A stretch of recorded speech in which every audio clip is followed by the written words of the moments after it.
5.4, interpreting and analyzing data.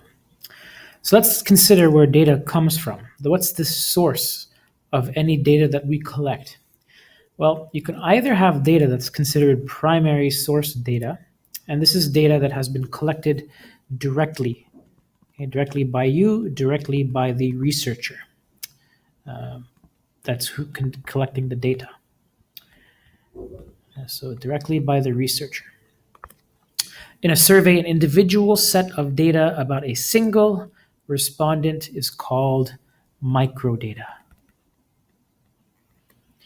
So this microdata is like the data that's not been altered. It's just been collected, and you have it. You haven't summarized it yet. It's just raw data. Okay, and you can also have, instead of primary source data where you're collecting it directly, you can have secondary source data, which is data that is used by someone other than the person who has collected it. So someone other than those who collected it. Okay.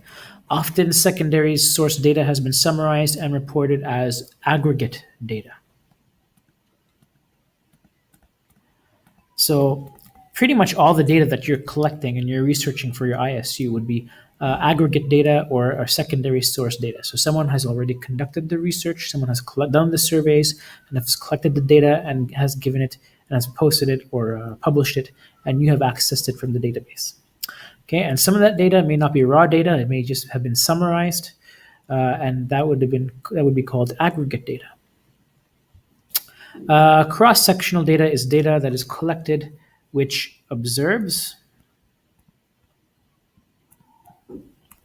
and or compares variables about subjects, such as people, firms, countries at the same point of time. So you can think about comparisons. So cross-sectional data. So between in the year 2016 to 2017, you have a list of students.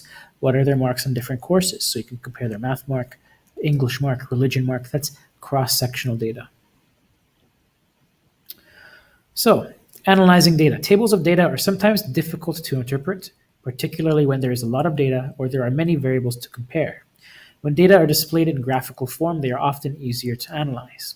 So this is why so often in so many reports you see table data put in some kind of graph for easier display.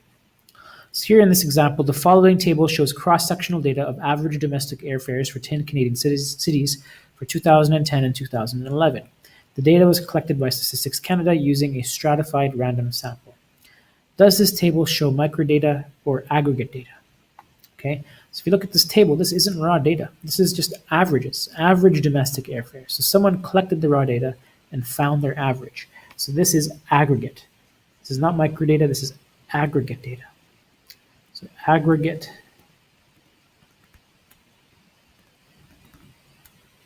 data since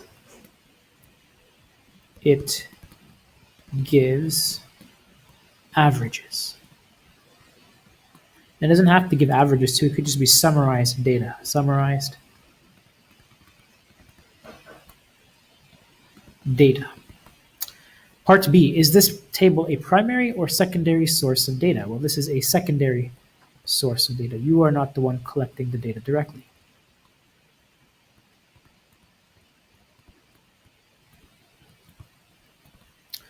Part C, identify the independent and dependent variables. So my independent variable here is city. The reason why is because it is an arbitrary variable. It's the variable that we choose to study, okay, the different cities.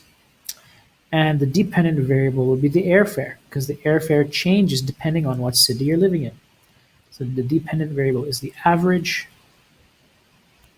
airfare. Part D, why do you suppose a stratified random sample was used to collect this data? The reason why is because we want to get a good representation of all types of domestic flights. So to get a good representation of all types of domestic flights.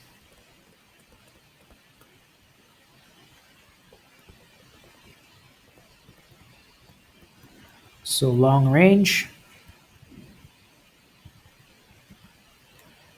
short range, economy, business class, first class, etc. So you have different kinds of flights. All of them have different prices. So you kind of want to have a stratified random sample, basically a sample from different kinds of, so a random number of different kinds of flights and get that average. Whereas if you just picked a random sample, you might not get a good amount of data from each of the different kinds of classes because those different classes do set different prices, and that affects your results. So you're going to spend some time in the computer lab doing these graphs, but I gave you the table data on our Google Classroom. You're expected to make some of these graphs, but I already presented this graph here just so that we can quickly analyze it. So what kind of story do this data and table and graph tell? So look at this graph here. We have average domestic airfares for 10 major Canadian cities, average fare in dollars on the y-axis, and these are my cities on the x-axis. So basically the same thing that you see in the table up here. So what do we notice? It's nice and easier to look at, nice and easier to analyze visually, and we can see that airfares have increased in every major city except for Ottawa, where we see a little bit of a decrease. So I'm going to write here all regions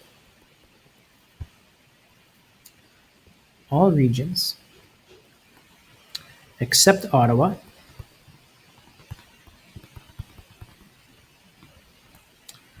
saw an increase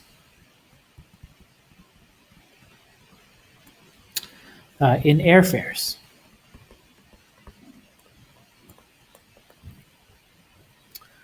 Okay, other things you're going to notice. Now you look at the table more closely for this, but you'll notice that most of the increases are similar.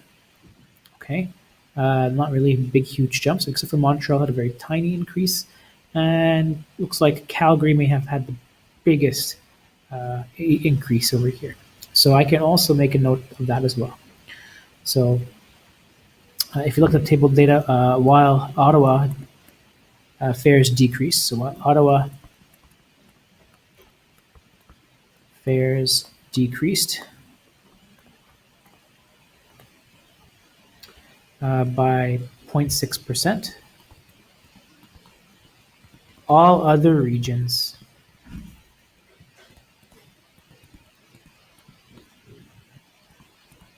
showed a similar increase in ticket costs between 4 and 5%, we would say.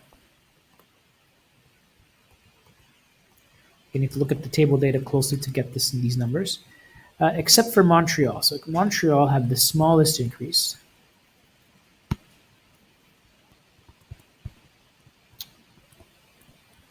at around 1.6%, and Calgary, which had the biggest increase.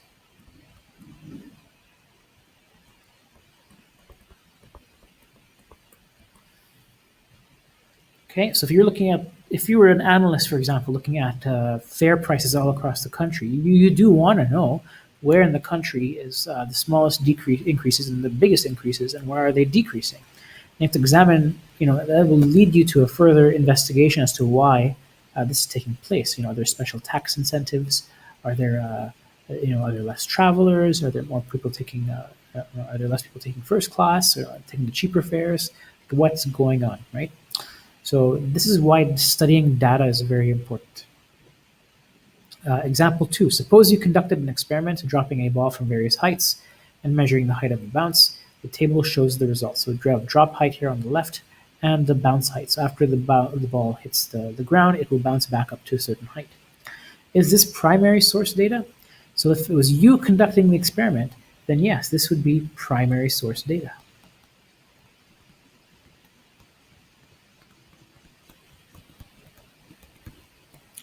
Identify the independent and dependent variables. So the drop height is the dependent or is the independent variable because we are arbitrarily choosing those heights. So we set the heights ourselves. We chose to drop it at these certain heights. Now the bounce height is the dependent variable. Depending on what height we drop it from, we'll get a different bounce height. So which variable is being controlled? Well, it's the independent variable. So the independent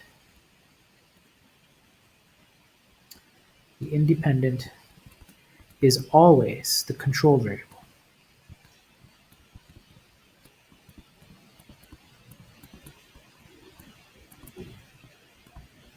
Okay, and again, we're going to spend some time in the computer lab examining how to make this chart out of Excel. Okay, but we can look at the chart and just do an analysis. So what's the relationship here? Looks like we see somewhat of a linear relationship, a very strong one. So this is a linear relationship, and we can say that as the drop height increases,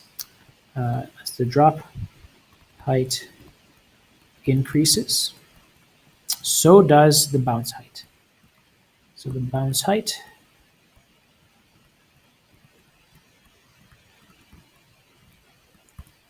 increases, which makes sense because the higher you drop it, the more energy it has, and after it bounces, it has much more energy to reach even a higher height, a higher bounce height than the previous one. Okay. If you drop the ball from 130 centimeters, how could you use its information to predict its bounce height? So later on, we're going to do lines of best fit, and we're going to use those special lines and equations to make those predictions. So if you go 100 to 120 to 130, it's going to be, of course, looks like above 70. So we would have to extrapolate and find that data value up here. Okay. So we're going to say yes using something called an equation, for the line of best fit.